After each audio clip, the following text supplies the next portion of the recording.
بسم اللہ الرحمن الرحیم۔ السلام علیکم دوستو، امید ہے آپ سب خیریت سے ہوں گے۔ نبوت سے قبل حضرت شعیب علیہ السلام کے ہاں حضرت موسیٰ علیہ السلام بکریاں چرایا کرتے تھے۔ ایک دن ایک بکری ریوڑ سے الگ ہو کر کہیں کھو گئی۔ حضرت موسیٰ علیہ السلام جنگل میں اسے آگے پیچھے تلاش کرتے کرتے بہت دور نکل گئے۔ اس سے آپ علیہ السلام کے پاؤں مبارک پر روم آ گئے اور زخم بھی ہو گئے۔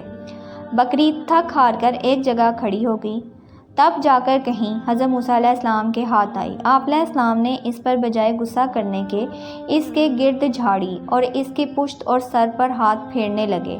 ماں کی ممتا کی طرح اس سے پیار کرنے لگے۔ باوجود اس قدر اذیت برداشت کرنے کے ذرا برابر بھی اس پر غصہ نہ کیا، بلکہ اس کی تکلیف کو دیکھ کر آپ علیہ السلام کا دل رفیق ہو گیا۔ آپ علیہ السلام کی آنکھوں میں آنسو آ گئے۔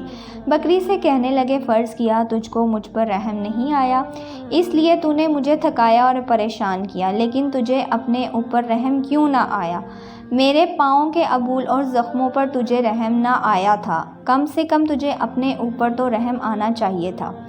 اس وقت ملائکہ سے حق تعالیٰ نے فرمایا کہ نبوت کے لیے حضرت موسیٰ علیہ السلام زیب ہیں۔ امت کا غم کھانا اور ان کی طرف سے اذیل و رسائی کے تحمل کے لیے جس حوصلے اور جس دل و جگر کی ضرورت ہوتی ہے، وہ خوبی ان میں موجود ہے۔ نبوت سے قبل تقریباً کئی نبیوں نے بکریاں چرائی۔ اس کی حکمت یہ ہے تاکہ بکریوں کے چرانے سے انبیاء کرام کا صبر اور وقار ظاہر ہو جائے۔